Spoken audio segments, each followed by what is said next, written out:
I tried.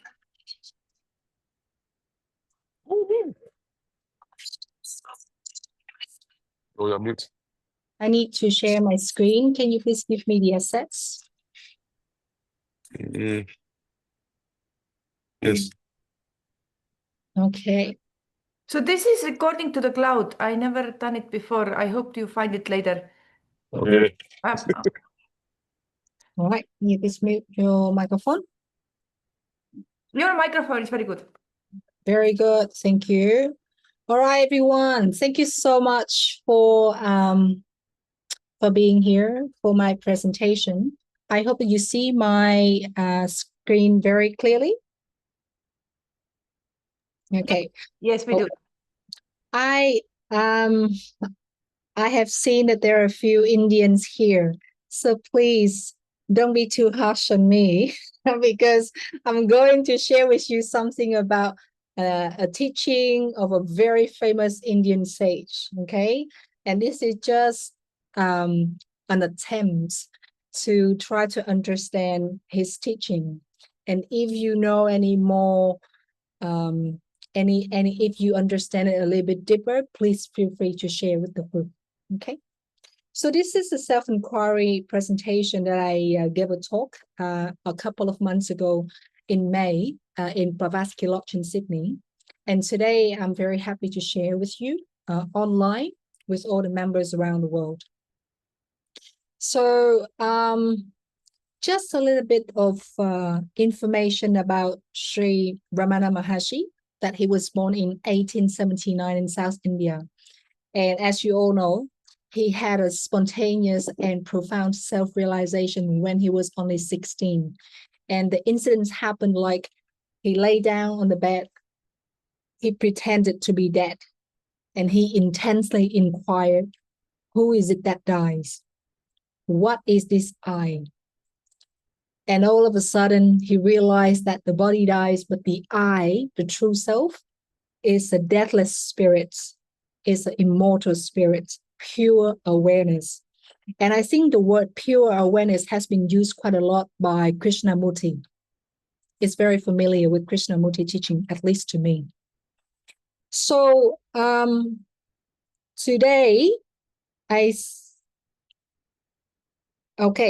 so Arunachala Hill, this is a place where Sri Ramana Maharshi spent his whole life.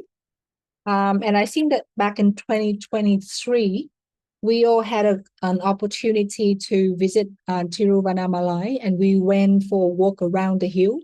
I think that Miriam was there as well. So today, our goal, we have 3 goals.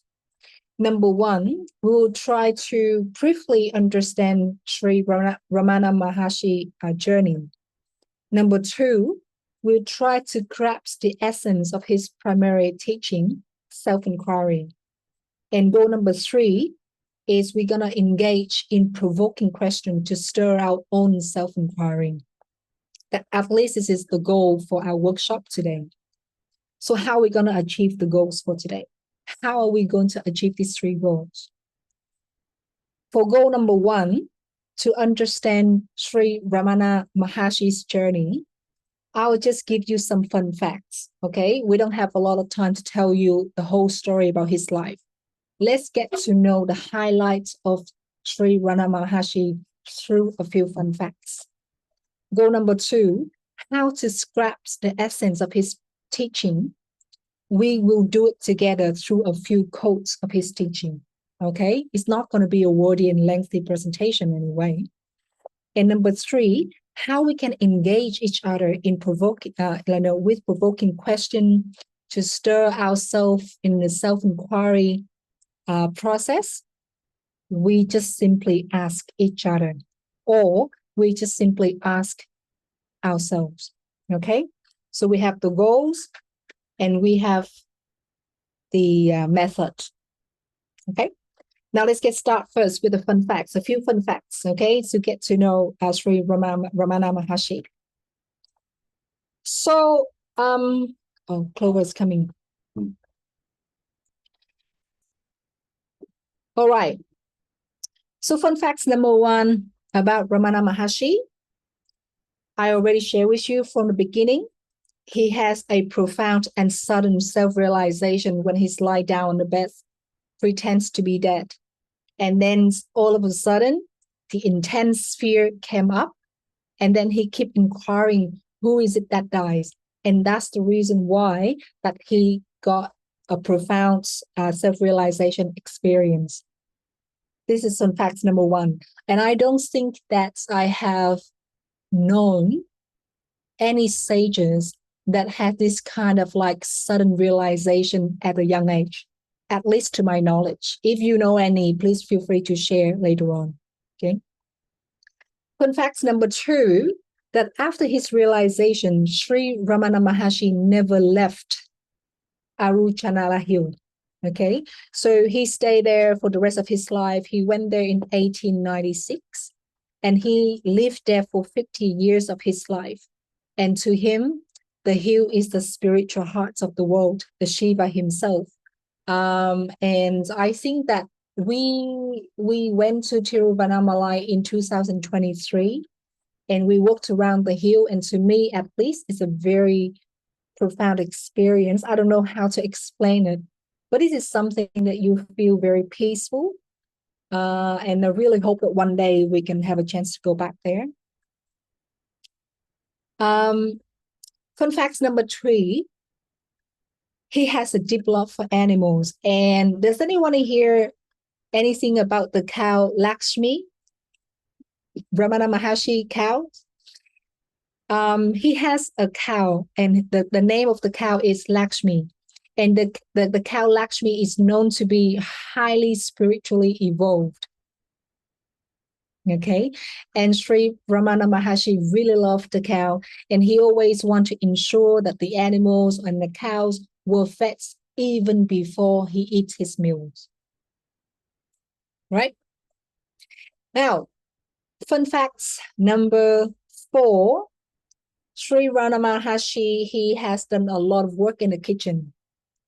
So he actively participated in daily chores in the ashram, in the kitchen, cutting vegetable ingredients and supervising cooking. And I remember that when I went to his ashram, somebody told me that Sri Ramana Maharshi, when he was in the kitchen hall or the dining hall, he will always observe all the participants, all the devotees, and he will make sure that all of them have their meals before he has his own meals. He will always make sure that everybody has food before himself. This is a story that I have heard when I was in the ashram in 2023. I won't say, okay, because of that. So you see, he's very compassionate. He's this, he's that. I won't say anything. You know what it means already. I just want to tell you the fun facts, and you can draw a conclusion for yourself. Now, fun facts number 5. If you know, he doesn't have any formal disciples or initiation process, and he never claimed to be a guru in a traditional sense. So he didn't set up any organization to propagate his teachings during his lifetime. Most of his teaching and organization are set up by his devotees. Okay, and he maintained the true guru was within each person, and this one rings about with Buddhist teaching. But just like the Buddha say, be a lamp unto yourself, and it's very much aligned with Theosophical teachings that you are the higher self, or the true self is your own God. So if I compare Krishnamurti teachings, Sri Ramana Maharshi teachings, the Buddha's teaching, and Theosophical literature teachings, all I can see is just one common sense. The true guru, the true God, the true self is within each person, and you cannot find it externally. So fun fact number 6, that Sri Ramana Maharshi, he has a remarkable memory and knowledge, even though he didn't really study much throughout his life. So he didn't read many scriptures before his enlightenment, but he showed an extremely remarkable and astonishing understanding of complex philosophy. And also whenever he teach, he always points out the core essence of each teaching with ease. I don't know how he can do that, but this is a fun fact that I have researched about himself. So with these few fun facts, fun facts 1, 2, 3, 4, 5, 6, hopefully I can bring you a very brief journey of Sri Ramana Maharshi's life. If you feel interested in, in finding out more about his life, I encourage you to, can go YouTube. There's a documentary film talks about his life. We don't have a time to talk about it here, but with these 6 fun facts, hopefully I can help you to have, a very brief journey of Ramana Maharshi. Last one. He actually composed a devotional hymns, okay, dedicated to the hill. Okay, he wants to show his love to Aruchanala Hill. And what I'm going to do now is I'm going to play the hymn for you, so you know how it sounds like. Second.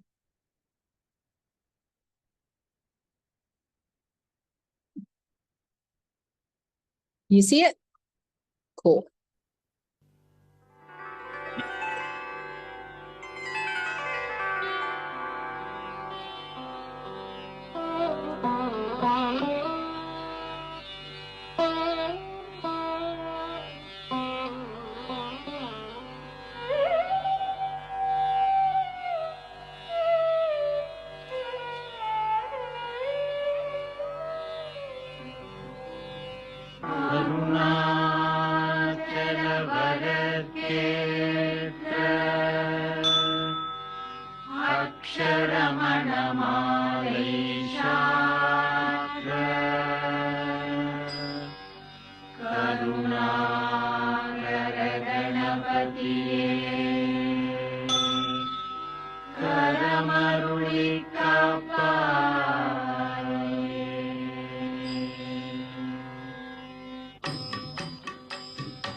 Okay, just a little bit, okay, not too much. We don't have time for this. But what I will do is that I will share this YouTube link on the group chats for you in the chat box. So if you want to hear the hymn yourself, here you go. Okay, so let's continue with the presentation. I just want to share with you all the interesting things, and then we can discuss later. Now, so beside composing a hymn, he also has a drawing. I don't know if all of us have been to Tiruvannamalai, but at least when I was there was a drawing drawn by him. And this is how it looks like. Can anybody tell me what is it? It's part of the Sri Yantra. It's not complete though. Sorry? It's part of the Sri Yantra. Ah, well, you know what? As soon as I see the name Abhinav, I say, that's good. I will have somebody to share with me today. Exactly. This is a Sri Yantra Om, okay? The shape of the mantra itself. Now, this brings something very exciting to me when I research about the painting. So this painting is Sri Yantra Om. And this Sri Yantra Om, actually, just a reminder for you, if you know the scientist Nikola Tesla, he has a very famous quote. He says that if you want to find the secrets of the universe, think in terms of energy, frequency, and vibration. Remember this, okay? Remember this. There's a Swiss scientist, and Dr. Hans Jenny. So he constructed something called tonoscope. So he wants to see the shape of the sound. Okay, he spent his lifetime investigating the connection between sounds and forms, and he comes up with the science of sematics. So for this one, Look at this. When you look on the picture on the left-hand side, is the picture of Sri Yantra Mandala. When you look on the right-hand side, is the Om sound on a tonoscope. Okay? And remember, the tonoscope was invented in 20th century. And the Sri Yantra Mandala has been there for thousands of years. All right? So if you want to understand more about the connection between sounds and forms, let's do something. I'm going to share with you something. Okay. Let's do this one first. All right, you guys see my screen? Oh, good. Okay, so on top of this plate, there are sounds, okay? And when they play the sounds with different frequency, please look at the sounds and how it reacts to the sound. Let's see.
What do you guys see?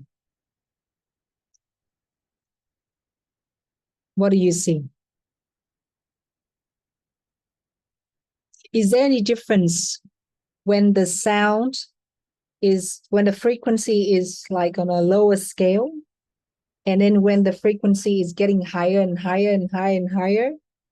What's the difference between the first image and the last image? It gets more complicated. That's right. More complicated, and then what? More what? More complex, more refined, smaller pattern. Yes, and it also need more material to show it all the small details. Yes. Okay. Yes, that's right. Now, I'm going to share with you a second video. Okay.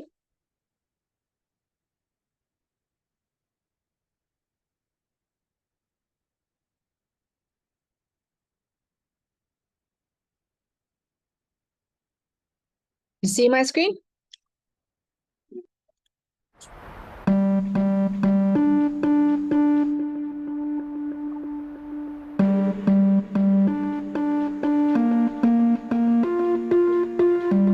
The first experiment for the cymatics music video is called a Chladni plate. Now, Chladni plate's basically a metal plate attached to the top of a speaker. There's sand on top of the plate, and you play different tones through the speaker. The plate vibrates, which forms different shapes depending on the frequency of the sound. Well, we blew up a lot of speakers with the Chladni plate. So there was a lot of experimenting around the Chladni plate, primarily looking at how much volume we can put through there, how much sand to actually put on the plate, and the different shapes of plates and what different patterns would be created because of those shapes.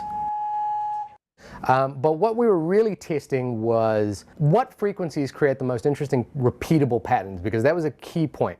So we ended up playing pretty much every audio frequency through the plate to see what different shapes it would form. And for most frequencies, it doesn't really do much. But when it hits a frequency that resonates with the plate, it forms a really nice pure shape. So we found out what those tones were, and those were the tones we used to draw the plate in the video.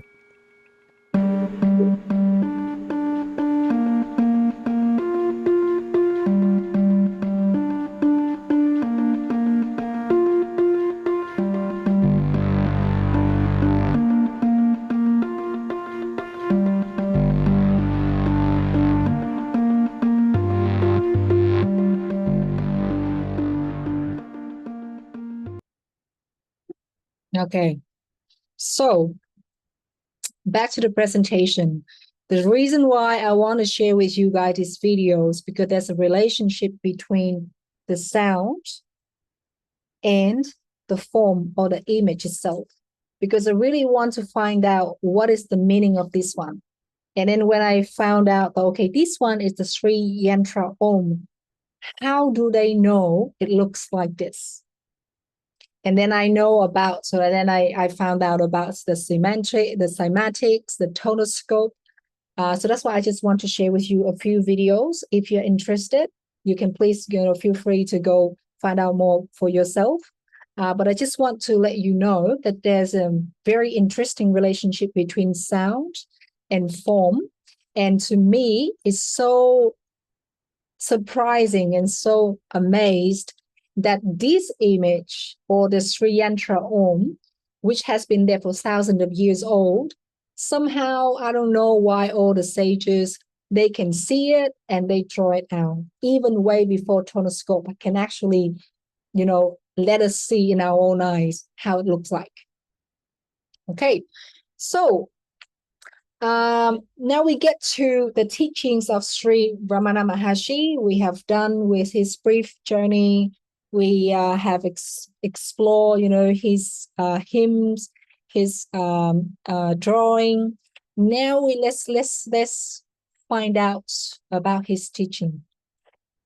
So for this kind of workshop, I'm not going to be the speaker. I'm just going to put out some quotes, and I'm very, I'm welcome you guys, to actually share and discuss with each other. What do you understand about his teaching or the quotes? Okay. So quotes number 1.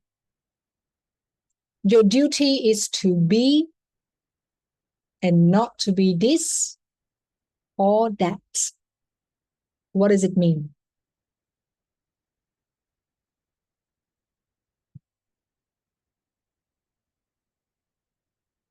Miriam. Well, hi, everyone.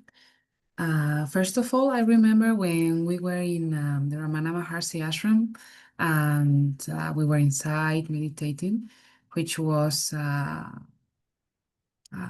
don't know how to put it in words because it was a beyond words experience. And when I was there, I kind of feel this quote of him. Your duty is to be, not to be this or that, in the sense that you don't have to come to anything different than who you already are. You just need to realize it, and there's nothing to do to realize it. It's there. So yes, that's what it invokes in me. Thank you, Miriam. Thank you. I have somehow similar understanding. When I read this quote, your duty is to be, not to be this or that.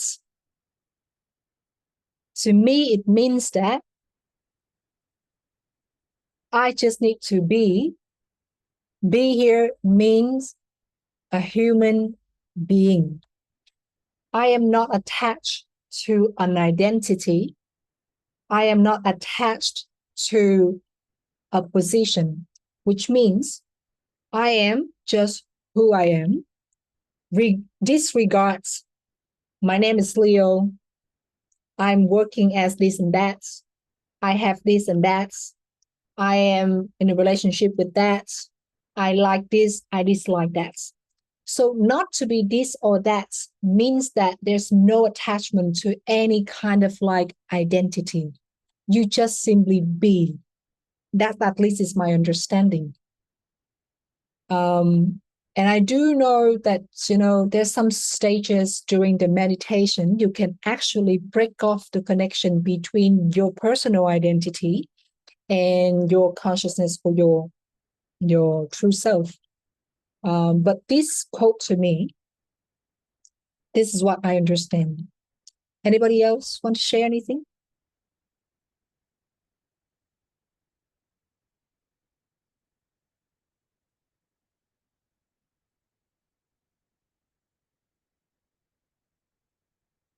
Your duty is to be and not to be this or that. Maybe the this and that comes when you start thinking, and being is just experiencing, no thinking, before thinking or after thinking, but there's not like naming, just being there in the. Very good. Yeah, very good. I think that's a very good point. It's just like what Pablo Sanders said, just true perception. Before any judgment can comes in, you only have the true perception of what it is. Yeah. Or maybe the word to be here, maybe at least to me, the word to be here, maybe it means like pure awareness. Just pure awareness.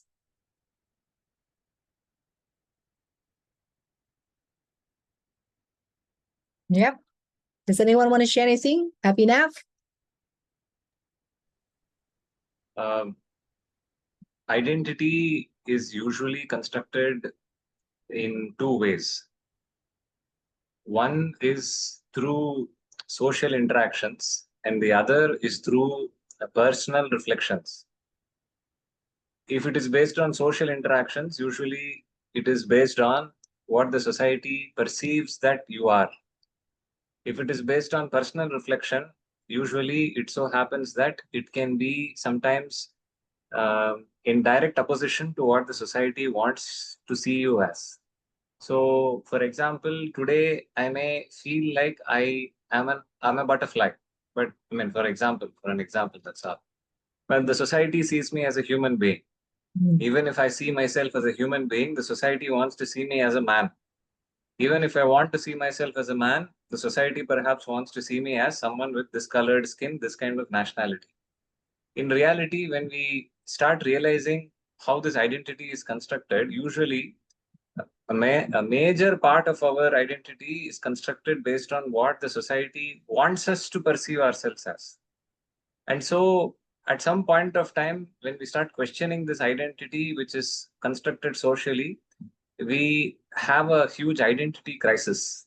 I mean, we know what we are going through, so I'm sure you understand what I'm saying.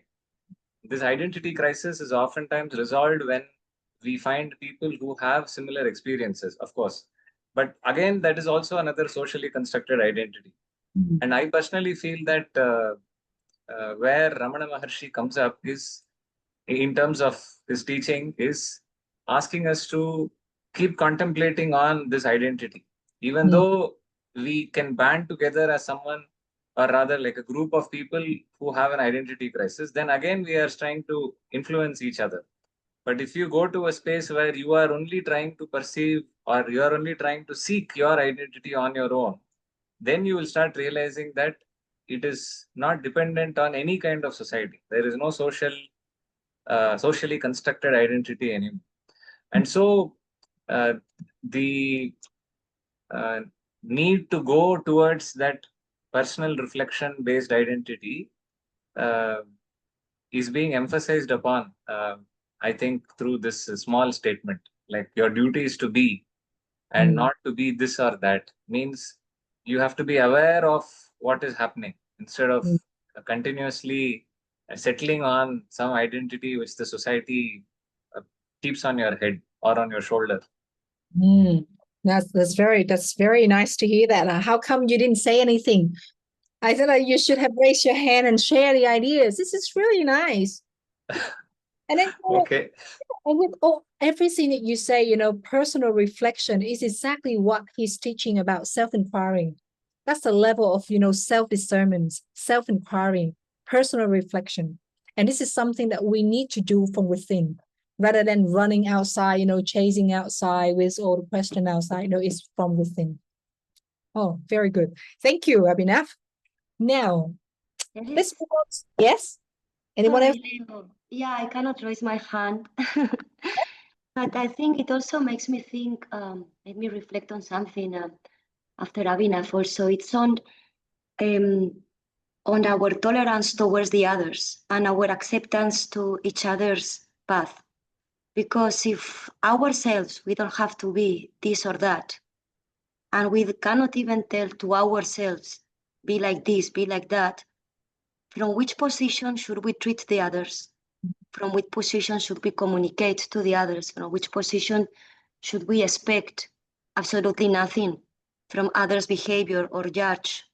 Or no, because if they don't have to be this or that, they just have to be, we all have to be, no?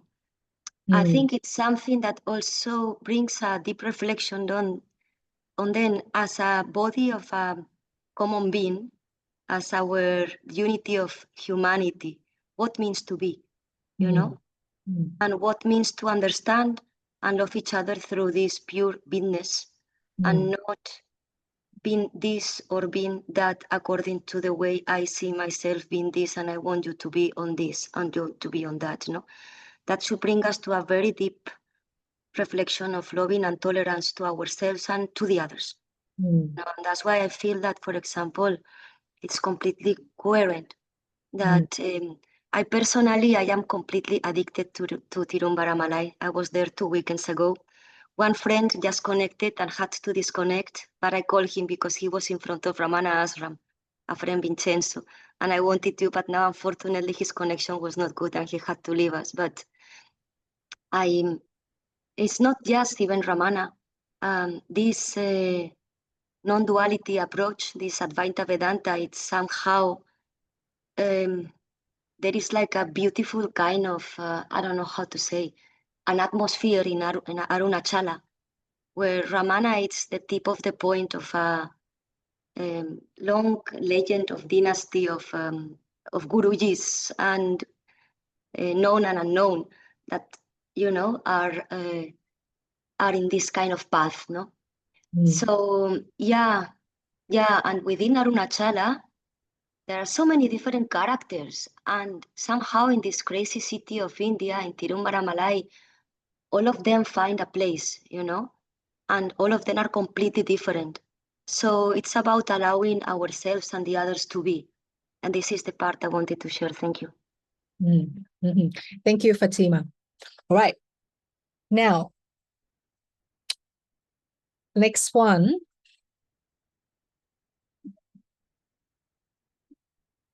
Happiness is your nature. It is not wrong to desire it. What is wrong is seeking it outside when it is inside.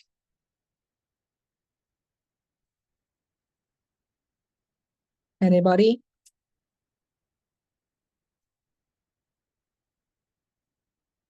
Does it resonate with you? Yes. But have you found your happiness within? Have we found it yet or not yet?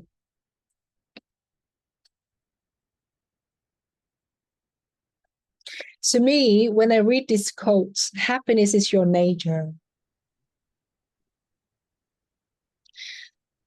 is something very familiar and similar with, the Theosophical teachings. That's our true self is pleased. Our true self is pleased. And even if you know about the causal body, you know that covers the causal body, it only contains virtues. all the goodness. There's no negativity in there. And of course, we are not the causal body. We are higher than that, the Atman, the monads. The true self is peace. So when I read this quote, happiness is your nature, it does resonate with me a lot.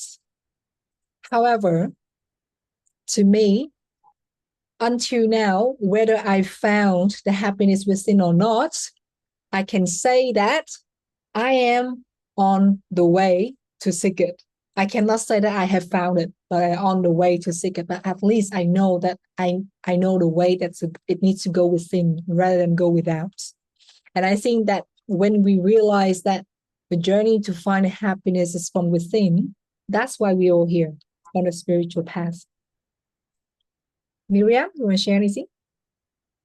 Yes, I would say in my personal case, I can only be happy when I am not seeking for it. It may sound a bit strange, but it is like that. When I am not trying, when I am not seeking, when I am just staying where I am, feeling what I'm feeling, then I find, I don't know if I can call it happiness. I don't know what name I can put into that state of being, but it's just kind of serenity to just be here. Yeah. Thank you, Miriam. Anybody else? Yeah, wanted to say something. This quote makes me think about what we mean by happiness. You know, sometimes I crave chocolate, and then when I eat the chocolate, I get a momentary happiness out of it. But, you know, when these sages, they speak about happiness, I don't believe it's that kind of happiness that they're speaking about. Very recently, I also read something similar that the Buddha said, just before he attained enlightenment, he asked, what is this pleasure that is neither dependent on sensual pleasures or unskillful qualities? And eventually, through that question, he attained enlightenment. And so it makes me think of what is that happiness that is unconditioned, that comes from within and questioning inside. In experience, like you, Leo, I don't think I've found it yet. You that, you know, being on this journey actually has moved me closer. And experientially, what I feel is that, you know, the excitement that we feel as a child, I think as we move closer to this so-called happiness that the sages speak about, it feels more like a quiet joy. There's a quieting and a calmness that comes from within. The better word to capture it at this point is a greater sense of peace. I think that's the true happiness with a capital H that us towards. Yeah, I do agree with you. And I do believe from a personal viewpoint, happiness here doesn't mean momentary happiness. Because if anything is momentary, it is false. It is not true. If something that has to die, which means that it's not true. So when I think that all the sages, when they talk about happiness, and especially when he says happiness is your nature, that means that what the hell is our nature?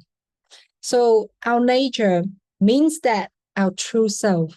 But what is our true self? Is our true self the higher self? And what is the higher self? Is the higher self like the monads? So if the monad is a divine spark, right? It's a divine spark from a divine source. That means that our own source, our own divine spark, our own nature, our own true self is actually the, what you call it, the immortal happiness, so to speak, because it will never die. Eternal happiness, because it will never die. It's just like when the Buddha say, like your true self is never born and it never dies. Something like that. At least this is my understanding. Any further thoughts on this?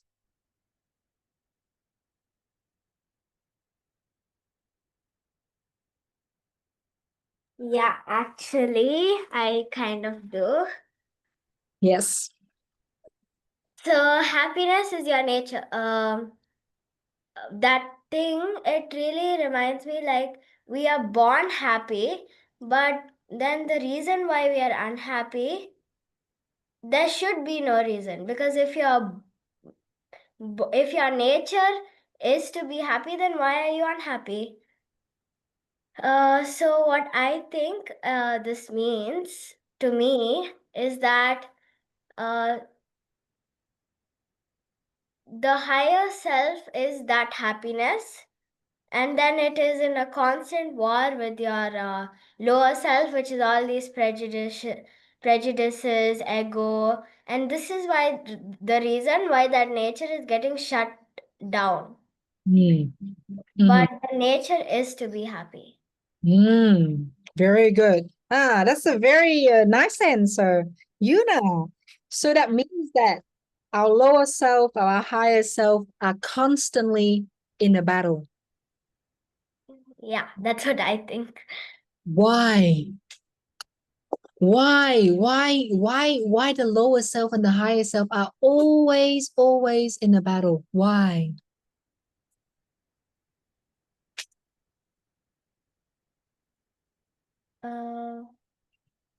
This is a question for everyone, and not just for Yuna, for everyone. Because the lower ones wants to happiness to experience myself, and the higher ones wants something that is good for everyone, the higher one. So it's always, should I have this piece of chocolate or should I share it with others? Should I have this piece of happiness or something, or should we do something that everyone could benefit it? And if I do the benefit of all, if it sincerely becomes more important, then I also benefit when everybody is happy. If you sincerely start feeling that, then it is. But why? But why do they need to be in battle? Because we are in the physical world. If we wouldn't have physical body who is suffering when I don't have a food, or when I don't have a warm, or when I don't have, then it would not be like that. If we live on physical world, there will be eternal bliss. But since we are in the physical world, and we need to sustain this body somehow, in that long, there's always a battle between matter and spirit. But there are also spirits suffering in the astral plane. They don't have a physical bodies. I do not know if they are like really, that mean like I think it's the, like, how can I say, it's it's the mind, like the thought forms. They suffering until they have lost the energy, and then they notice that actually the suffering is not here. Actually, we do not have this pleasures or unpleasures here. And if they like overcome it and see what is there in the moment, then. So if you say it's just the thought form, so how about the astral body? Where does the astral body go? What astral body? The astral body on the astral plane, right? Because on the astral plane, it's not just thought forms, it's not just entities, it's not just the astral shells. The astral body will be there for a certain period of time. Yes. Yes. The astral body will get like separated from the higher. Okay. The question was like, how come there's a battle constantly between the higher self and the lower self? Because of the physical world. Not just physical world, in the astral world as well. But the astral world is coming. So to understand how this works, if in a physical world I feel like I need this food, and not only this food, but I need this good food that tastes good. Not only that is beneficial, but like I kind of like it. Like you have like more inquiries, then you form the astral world. In astral world, you have the emotions. You form the wanting and not wanting, but the wanting and not wanting, I think they are not getting really strong before you are in the physical world. Okay. Miriam, do you want to share anything? I would say, and I think that's what Mary Kay is also saying, I think it's a matter of attachment. So from my perspective, it's true that spirit and matter, they travel in different directions. One pulls to one pole, the other pulls to another pole. But I agree with you, Leo. I don't think it has to be like that. There's no need to be fighting all the time. I think it's exactly this, a matter of attachment, that sometimes we tend to want to control things, the processes of things, and I think that's a quality of matter. But in order to be more in balance with the spirit, I think there's kind of needs to let things go in the way that, for example, I think this is in the Eastern philosophies, Wu Wei, this concept. Yeah. So I still go back to the question, why there's this constant battle between the lower self and the higher self? Okay, so do you guys all know the logo of the TS?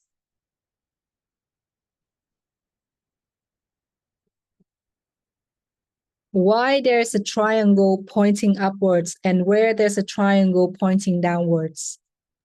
Yes, because they're intertwined. You cannot separate them when you are in a physical world. You always have the lower one is pushing the spiritual down and the spiritual that is wanting to go up. Oh, well, I would not necessarily say physical world. It's like, multi-dimension. This is the same thing. So at least for me, I may be wrong, but I just want to share what I think about this one. Why is there a constant battle between the lower self and the higher self? Because the purpose is the evolution of the consciousness. We descend from the spirits down to the matter. And then from the matter, we need to go up to the spirits level. So why it must be like that? At least so far as I know now, is because of the evolution of consciousness. That's the only answer that I know for the moment. I may be wrong. And then the logo of the TS, the triangle pointing downwards, spirits descend to matter. The triangle pointing upwards, matter tries to go up to the spirits. So that's why the battle is constantly moving, constantly going and happening, because it needs to have some kind of like conflicts or frictions for growth. That's my understanding. Does anyone want to share anything? I wanted to bring another angle to this about the conflict between the lower and the higher self. And one other factor, I think it's because the lower self is viewed in ignorance. That actually the higher self. And as the lower personalities, we are actually partial and we are limited, but we believe we are whole. And when we believe we are whole, we fall into the next dangerous belief, and that is that we are separate from everyone else. And when we are viewed in their ignorance, then that's where conflict occurs. But the lower self, just like anything else, is just a tool. If the lower self begins to lift the veil and see that it is really, a part, a fraction of the higher self, then it can learn to serve something higher than this limited body or this limited body mind. Yeah. Which is why, hence this method of self-inquiry, to begin asking ourselves, what is this capital S self, right? Which is what Sri Ramana Maharshi. Oh, thank you so much for this. Now, the higher self and the lower self, they are intertwined. When you look at the logo, they are intertwined. We cannot separate them. Even now, at this moment, we are discussing together the conflicts or the presence of both the higher self and the lower self is still there. How do we know? I'm going to prove it to you now. And this is something that I learned from the book of Vic Haojin, The Self-Transformation. Okay, we're going to prove it now. So this is our lower self. All right. Let's say this is our lower self, the pointing downwards triangle. This is our higher self, the pointing upward triangle. Imagine a situation. Now imagine a scenario, okay? That each of us have a kid. Miriam has a daughter. Abhinav has a son. Gerald has a son. Mary Kay has a daughter. I have a son. Okay, let's say each of us has a kid. All of our kids go to a competition. Okay, let's say a science competition, something like that. Now I want to ask you, do you want your kid to be the winner?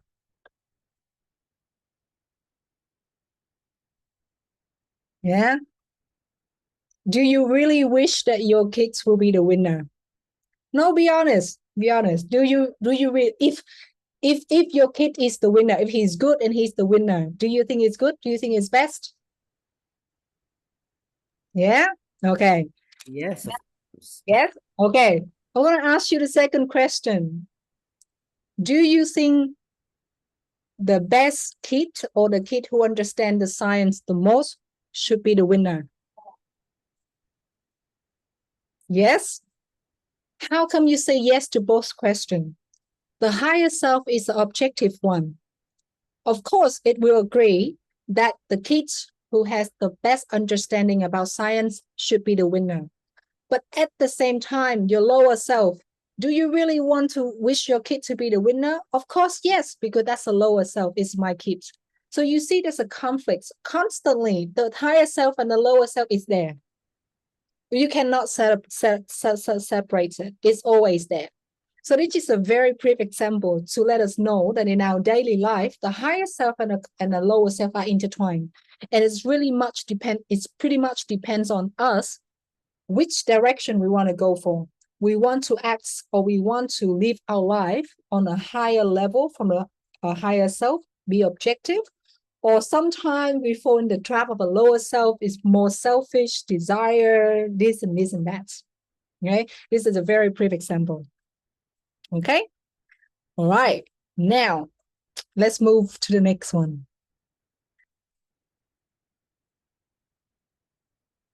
Can somebody volunteer to read this one for me, please? I would love to.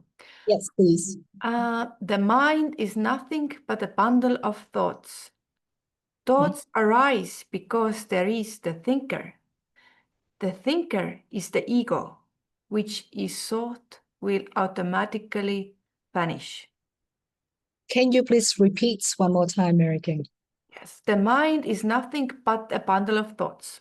The thoughts arise because there is a thinker. The thinker is the ego, which is thought, which if thought will automatically vanish. I do not understand the last one. Thought is sick, but in the past tense. Sick, thought. Ah, So the thinker is the ego, which if you seek it, it will automatically vanish. okay. Now I have a question for you all and for myself. Let's do some mind exercise now, okay? Usually for my session, I don't like to talk. I like us to do some kind of like brain activity. Let's do something together. The mind is nothing but a bundle of thoughts. I would like to remind you something that Krishnamurti said. You are memories. What is the similarity between these two? Krishnamurti say, you are memories. Ramana Maharshi says, the mind is nothing but a bundle of thoughts. What is the similarity between these two? Memories of memories are thoughts? Yeah, a lot of thoughts have like fertilized from the memories that we have. We have we hear and see something, and then we have a background of memories, and we build something up, even whether it's true or not. But Yeah. Okay. So thoughts arise because there is the thinker. The thinker is the ego. What is the ego? bundle of memories, thoughts that we are keeping alive, that we are choosing to keep alive. Attachment. What is the ego? Attachment to the thoughts and memories. What is the ego?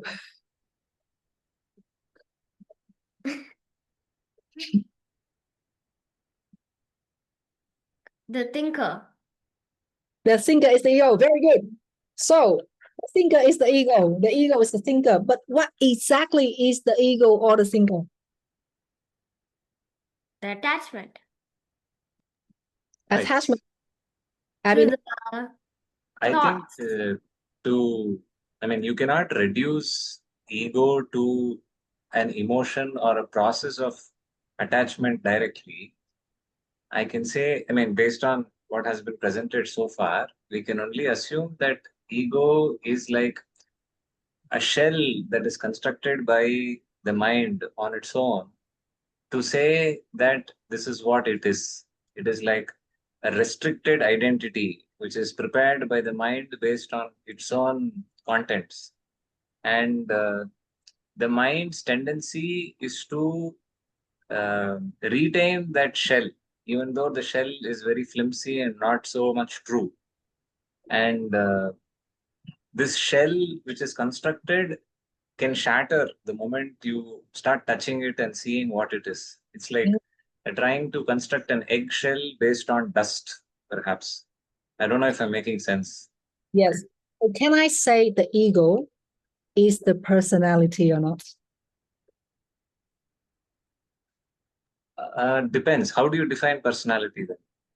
Personality is the personal identity. Then there is a question of how do you differentiate between personality and character, because a personal identity, how do you want to show it outside or how it is on the inside? I think character is just a very small fragments of the personal identity. So let's say the personal identity, let's say, is me. I'm Leo. I'm 36 years old. I'm from Australia. I'm Visa. And my character is that I'm a very honest person or I'm a very nasty person.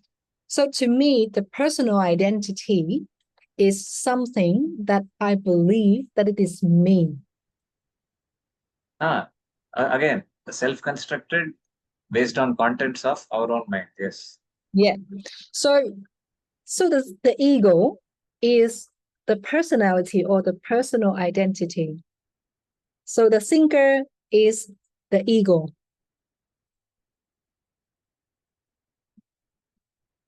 Which means the thinker is the personality or the personal identity. So can I say it is the lower self?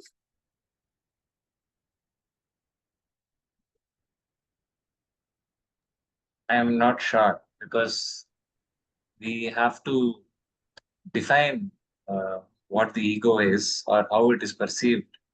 And we need to also differentiate between personality and ego before we settle on labeling the ego as the lower self.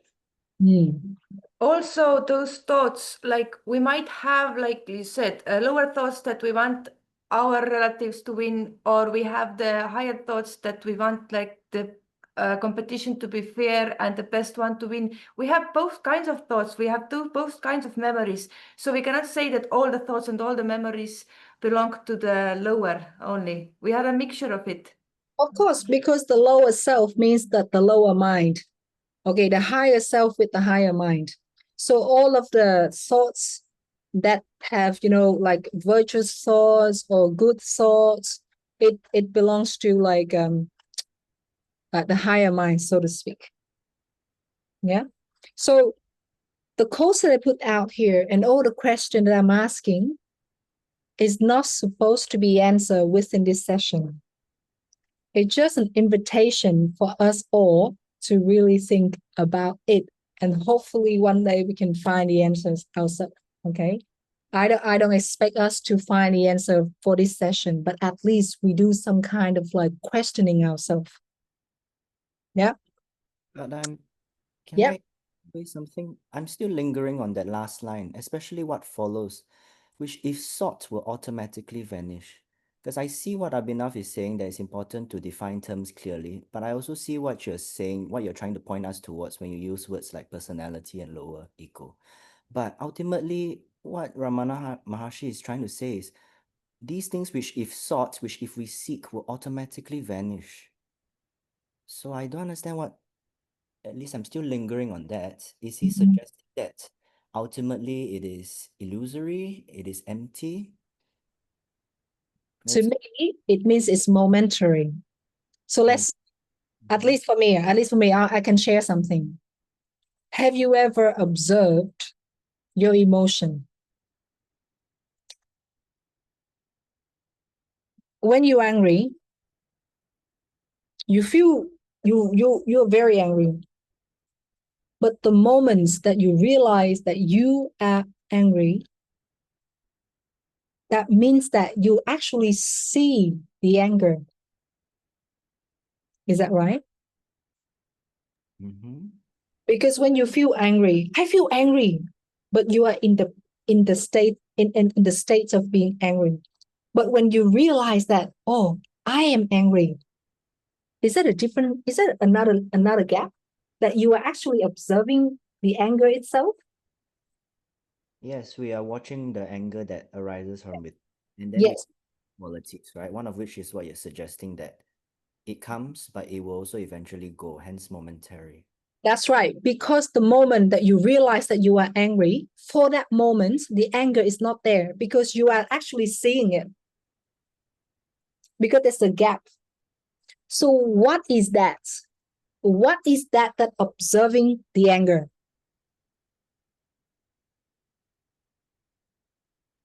What is that? This happened to me. I was very angry with my mom. All right. I was angry to the point that I broke into tears. And the moment the tears are rolling on my face, then I realized that, oh, I am angry and tears are running on my face. At that moment, completely, I don't feel any anger anymore. I just see the tears rolling. So what is that? Just 1 second ago, I was very angry. Tears were running on my face. But the next second, when I see it, I don't feel the anger anymore. So which one is actually me? What is that?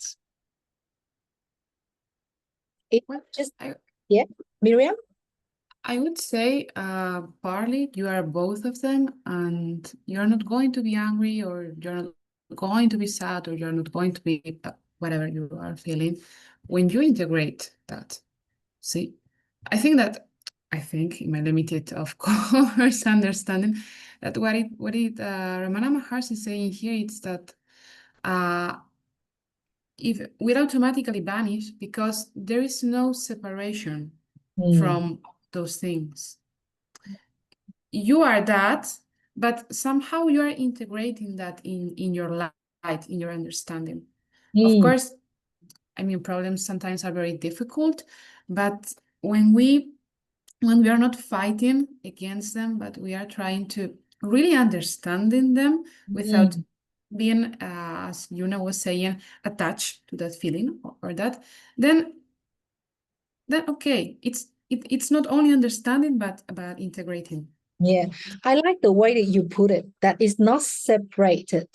It's actually your choice, whether you want to switch from this state to the other state. You cannot really separate it. So at least this is an example. It may have happened to you, or maybe from now on you can try.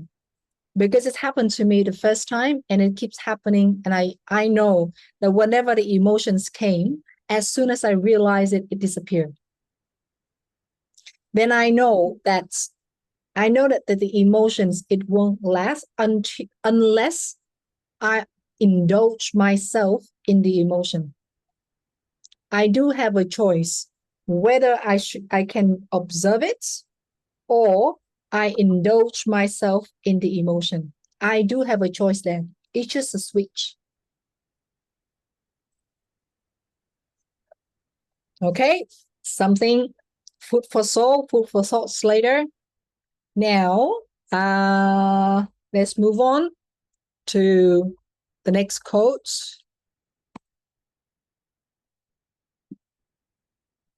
Silence is also conversation. Miriam, I see your smile. Resonates with you? It's beautiful. It's so beautiful. Yeah. What does it mean by silence is also conversation? It resonates with me. Yes. What I felt was like, sometimes when you don't speak to anyone, you can actually sense the person in many areas that without the conversation, you can really know the person more than the conversation, because whatever comes out from, like, in my experience, it's not the true nature of the person, but it's like what you feel from it that is more accurate than trying to force out a response from that person who doesn't want to respond to you.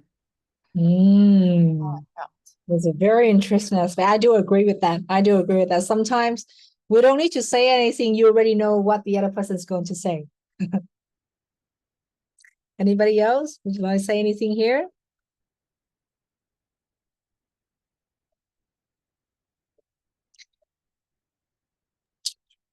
Do you think that silence is also conversation between what?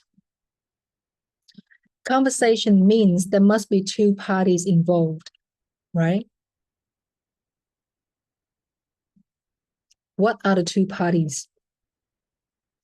Nageswa.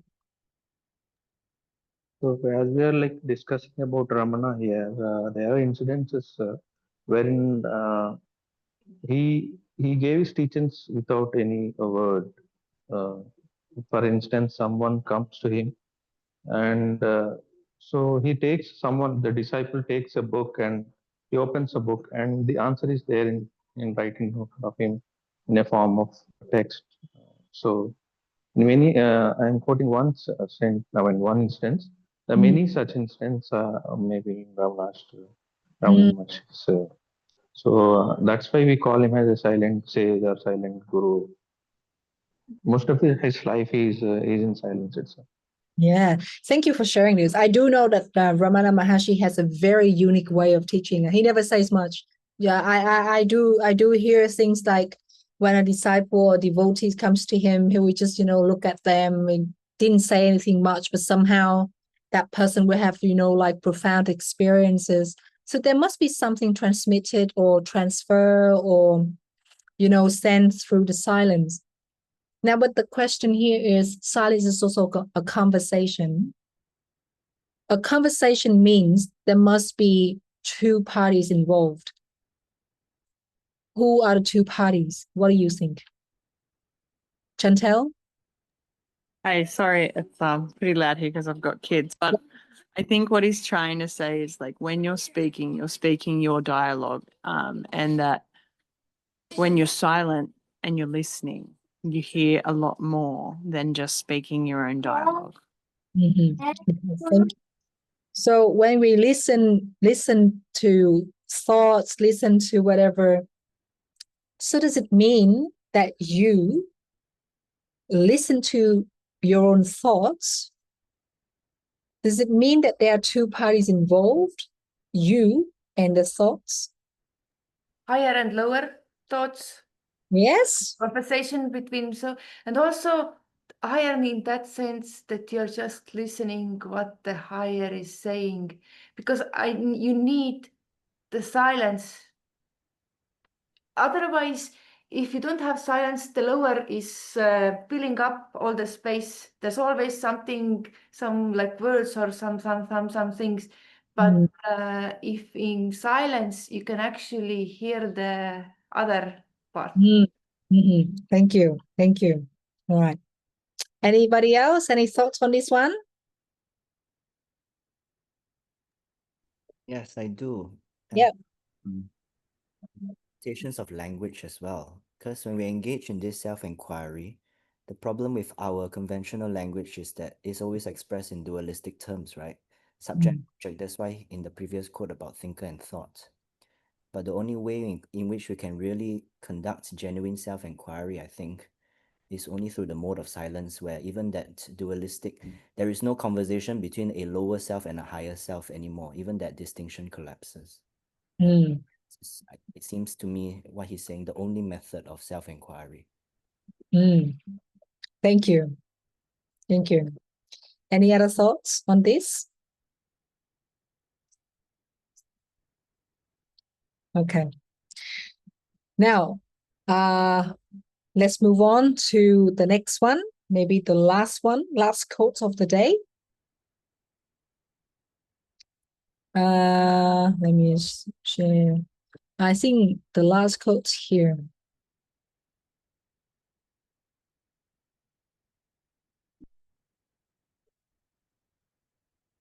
The question, who am I, is not really meant to get an answer.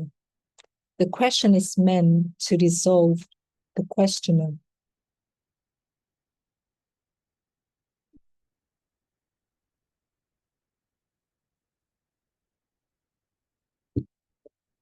Why?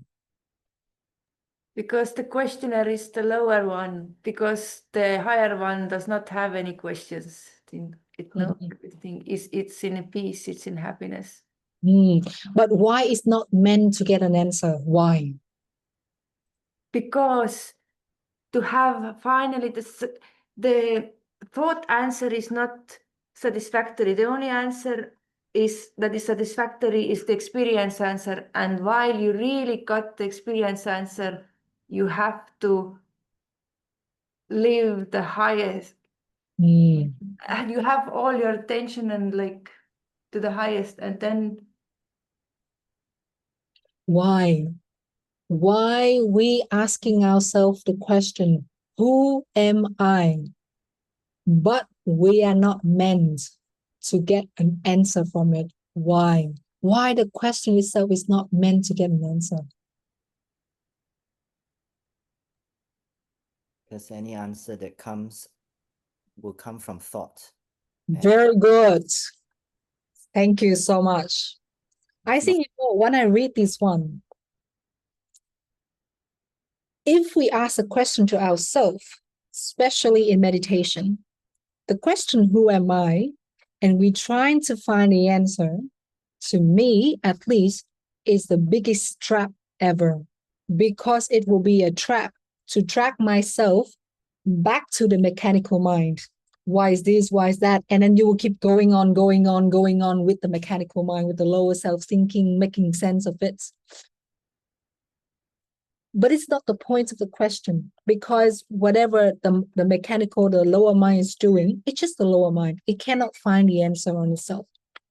So this one, the question, who am I, is similar to what Krishnamurti is saying. When you put your full intention, the immense intention, the whole energy into one question and just leave it there, the answer will come by itself. You don't need to seek for it. So this is something that, to me, that there's a similarity between these teachings. All right. Anybody else want to share anything about this? Yeah, and also if you find an answer, if you find the final answer, then you are arriving to the end. So there's a finality there, right? And life, it's all about openness and going beyond. So, Yes, that's right. That's right. Any other thoughts on this?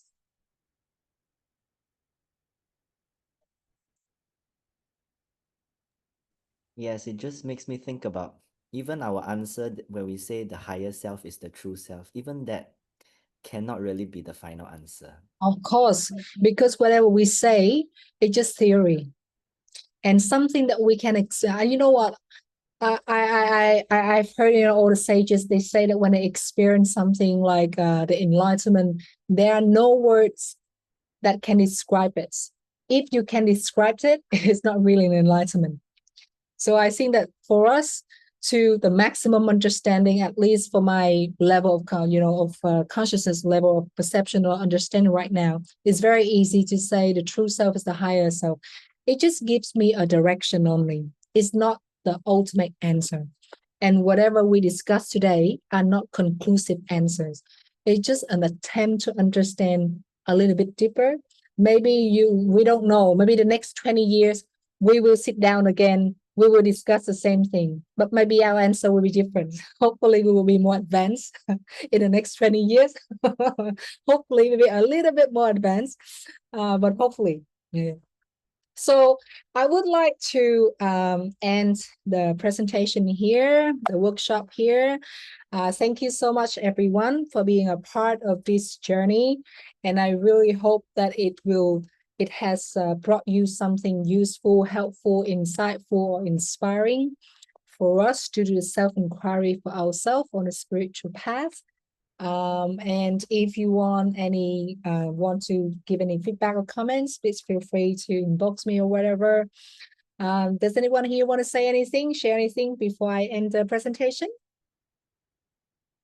Oh, I just see Lockhart's silence is also a conversation. Thank you. I want to say thank you so much, and thank you for trying to have this conversation. I really appreciate how Krishnamurti is having his lectures. Like, let's try to think together. It's not like I'm telling you, let's try to think together. I think this is what is needed really that the Theosophical listeners will become independent thinkers, to think together, not just taking it in, this is true and this is true. I think we should have this kind of things more. Thank you. Thank you so much, everyone. Thank you so much. See you whenever I see you next time. And thank you so much for being here. All right. Thank you. Thanks so much, Carol. Thank you. Thank you. Bye-bye. See ya. Thank you.